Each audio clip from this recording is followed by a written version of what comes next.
Hello, Lokhu, Bible, Kunogo, look here, reviews. Now we has book this, later that.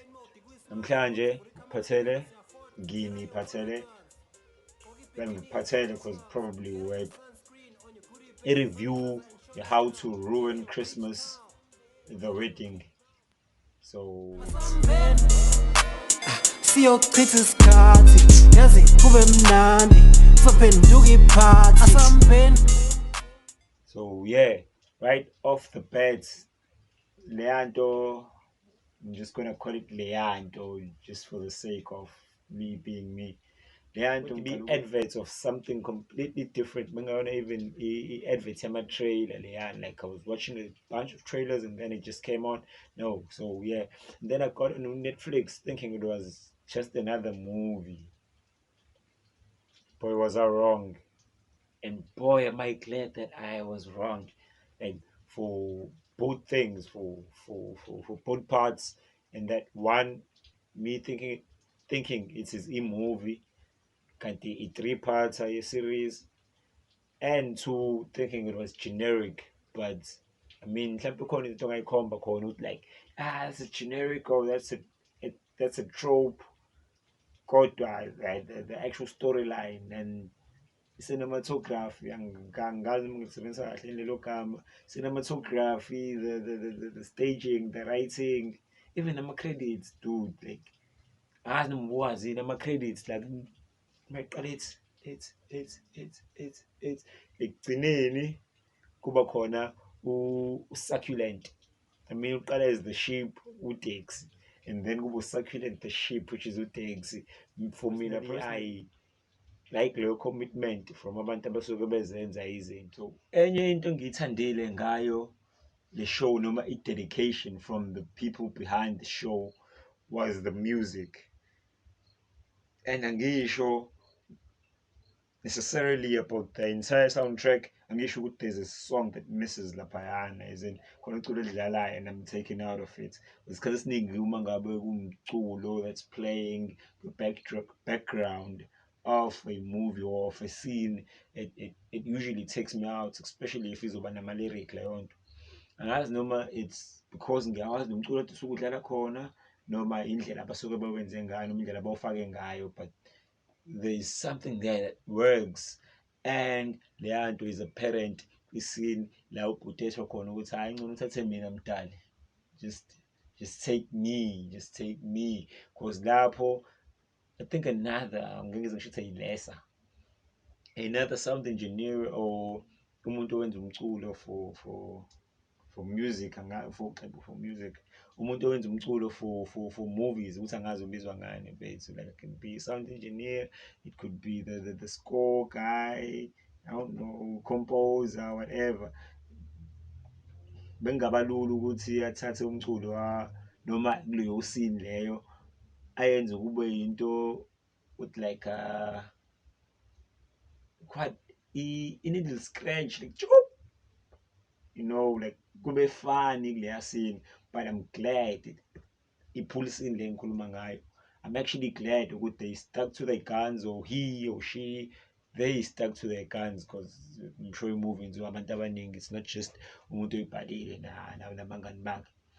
So yeah, that's what I like about the commitment abantu abayenzile.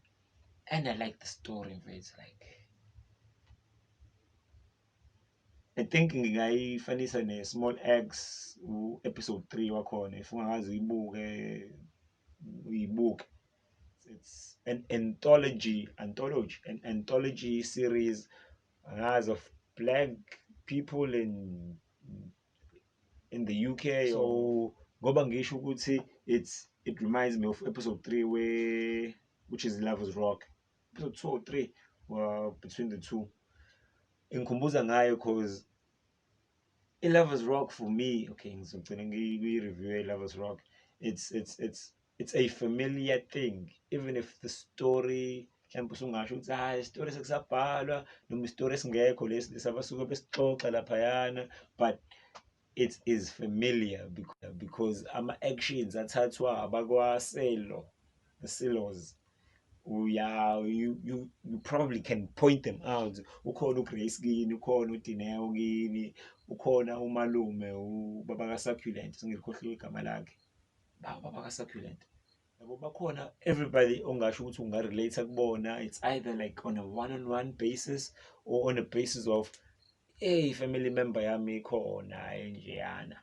And bonke abakulona ihaba. Mhlawumbe ungakhala ngomalume nje, the drunkard, ukuthi mhlawumbe is hyperbolized as a character. But like wonke umuntu, because even the dumb girl with the dope earrings, now ngasho ukuthi udumb, but uyena okhipha intermittent fast. Angazi noma she was right or she was wrong from intermediate to I'm not really sure if she was right or wrong. And Jesus Christ, the writing, the writing, the writing, the writing. Nami ngakhuluma ukuthi yihle lento, khona ama-Maserati, bavale ihhotela and whatnot, but the writing on this thing, sui magnifique. Sui magnifique or su magnifique, but there's a scene before Tommy does the first action of the fuck up. There's a scene lapayana where Umchita loses something which is very important or should symbolize something. I lose it, but then we carry on. That was like the first domino falling from this mess. Going back to mess, the way that I was so engrossed in the for reasons the second one is imnandi leyanto. The first episode, indlela emnandi ngayo leyanto is I actually forget or forgot ukuthi we started with the scene that we are going to end with.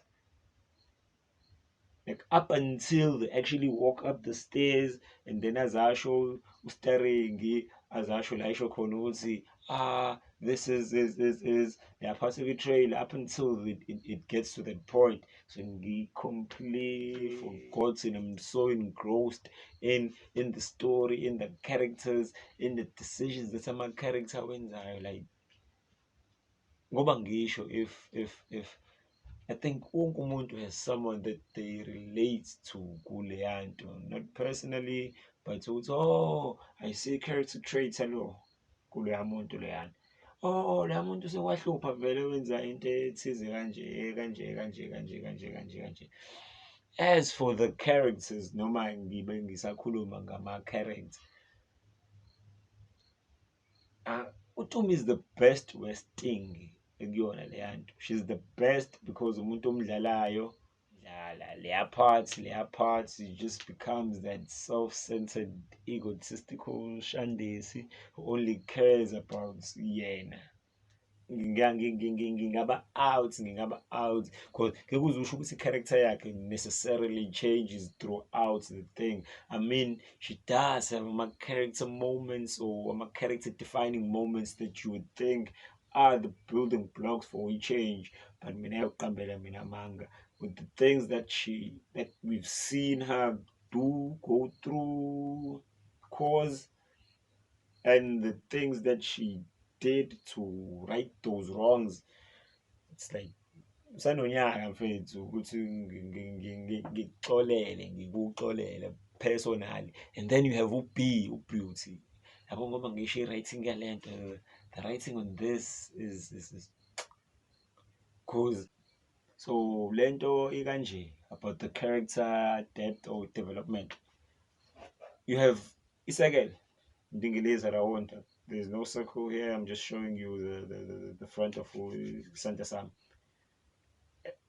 That's like almost every character suke like Netflix masitshengiswa yona Netflix kusuke kukhona umuntu oyisekela onje.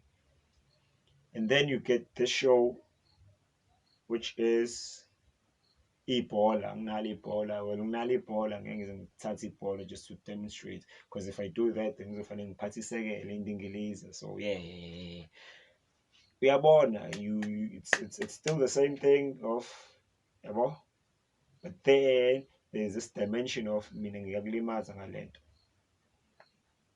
there's another dimension thina noma wena ungangayiboni ekuqaleni, but then it is there, bama-character, bayabantu, ngoba ngisho uTumi doesn't change, but that's how abantu are.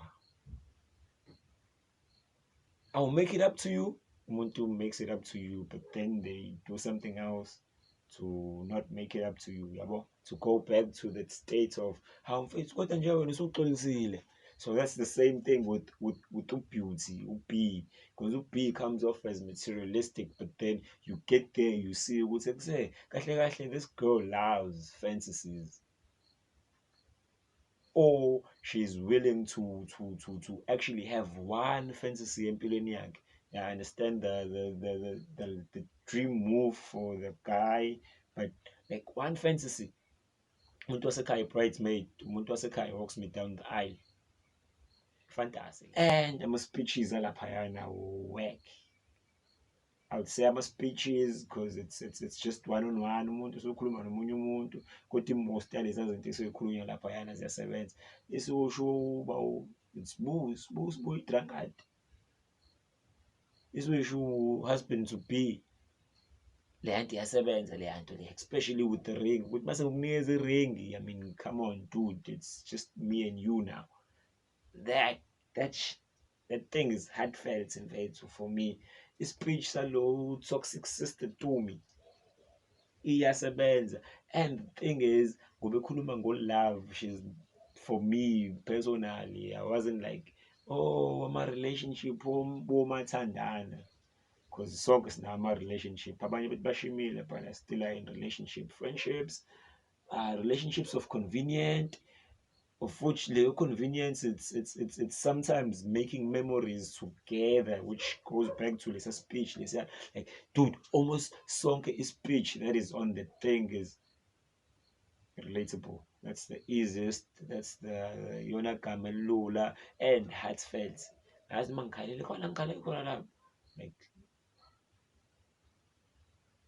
hayi phela ukukhipha isililo mfethu, ngikhipha isililo uma ngabe ubhozo wami ushayeke mhlawumbe khona ne-fridge, that's when I cry, but I think there was like moments of like, so yeah, the characters, the speeches, back to the speeches with the characters, message 325, angazi noma iyona yini la esuke ephula apha ngayo, clean yashandisa, ushaye ibheshu, bamtshela ngabantu mfethu, wangenzela kanjani phansi ukhona umbhede, Dupi anthanda, wangenzela kanjani phansi kukhona umbhede mfethu. So leya nto ngoba ngisho I think it's still episode 1 lo ngisakhuluma ngawo, ibhaliwe leya nto, ishuthiwe leya nto, i-actiwe leya nto, i-actressiwe leya nto, sexist much, i-actressiwe leya nto mfethu, like yabo the relatability yayo. Mina ngize ngisho mina ukuthi mhlawumbe sekuyenzeka into enjeyana ekhaya, like almost every scenario laba futhi yakho sokusho la mjito uKenneth Mashaba sui magnifique. uTumi kodwa I wouldn't want to be friends with uTumi kuba umngani kaTumi just doesn't make any sense, khulazi uma ngabe umuntu othanda i-sanity yakho, udlalelani ngomunye umntwana. Ngiyazi indlela ephele ngayo nayo lo mjida lo, mhlawumbe khona into ayenzile, mina ngisola ingane just ukuthi kwaziwe nje ukuthi umjida nje usayimithisele, noma mhlawumbe hhayi ukuthi ushadile nawe ngiyashada, ukuthi nje unengane nje eceleni nje, that's all mina engiyisolayo laphayana. And then you get succulent's father, awizinja, bastard, family choir, sivumelane zonke mfethu, sivumelane zonke mfethu.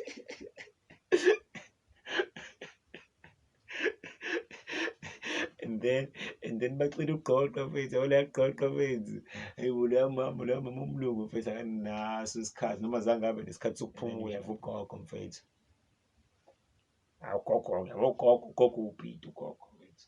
Gogo is like, this is the first 3-parter noma into eyi-series ewu-3 episodes yaka-Netflix ese-South Africa that I actually love, and I think bayenze yaphelela, iphelele leya nto.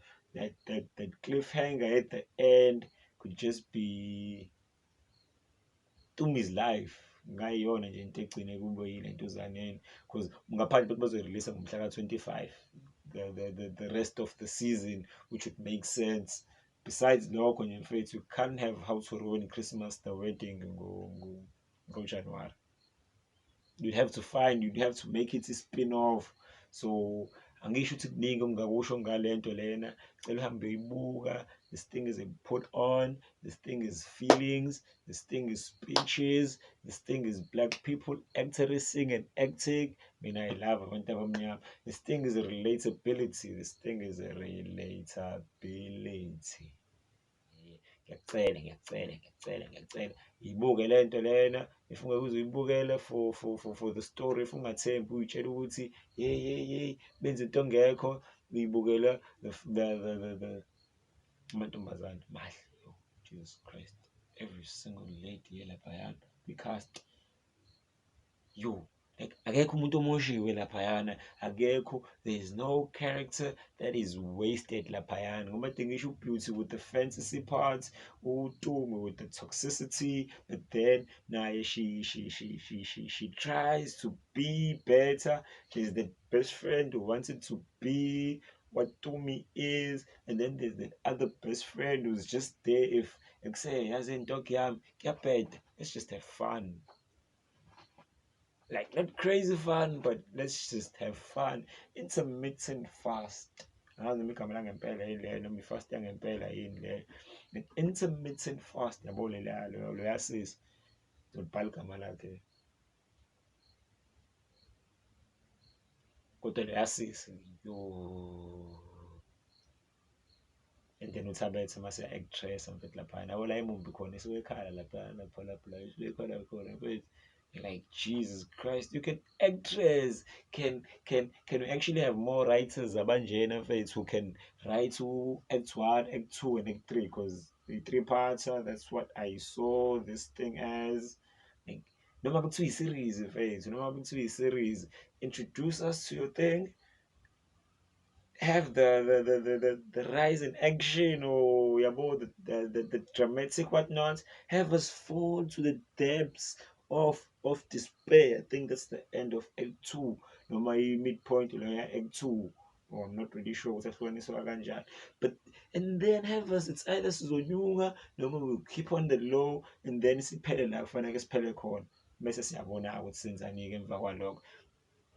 Every character not wasted, every shot not wasted. Mangicabanga every single word ekhulume laphayana ayikho, it wasn't wasted. 4.5 out of 5. Ngenxa yokuthi awu-3 na. Yisiphi esinye isizathu nje singanikeze u-5 out of 5. Okay, I think noma ngoba ngiyimina, but 4.5 out of 5. Yibuke lento lena, ngisazoyiphinda lento lena. This thing is like, oh, a family gathering without you even living in yakini. It's a family gathering without you even leaving home. So I try to make these reviews as spoiler free as possible, just so if umngani wami just trying to support the channel, ungazi ukuthi uyibuka kanjani lento leyo, ungazange uyibuke noma uyilalele into le kade kufanele le ngiyikhuluma ngayo. But yeah, so if ungakayibuki, please watch it spoiler free. If ungakayibuki, please watch it.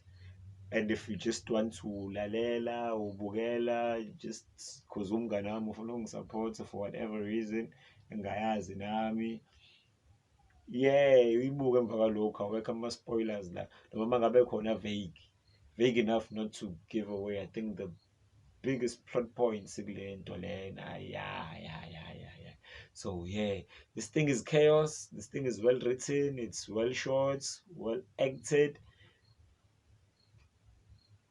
This thing is just ukhismusi mfethu. Kweminye imindeni it's a regular Christmas story.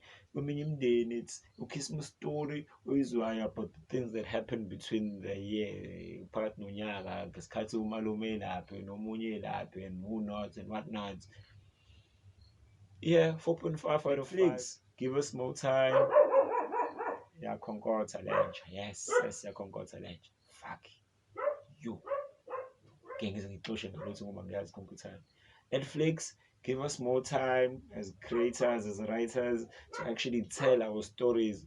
This thing of a flicks approach or flicks approach that we partition our stories. Buka nje lento le kade ngiyibuka. Buka how to ruin a wedding. Yakhonkotha lenja, man.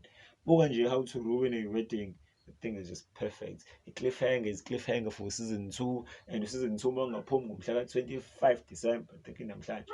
Mangaphumi ngomhla 25 December, just make it a spin-off season mangabe nifuna ukuyiqhubeka. Because I think most of us are so imaginative ukuthi singakwazi ukusho ukuthi mina do this.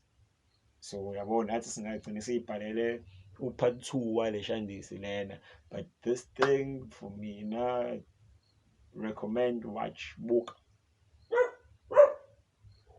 Or is it buka? So yeah, that's my review for how to ruin Christmas. How to ruin Christmas. How to ruin Christmas. The wedding. Uzuzo lamanzi uthi amnandi kanjani? Umkhozi wakho uzazi ukuthi amnandi kanjani?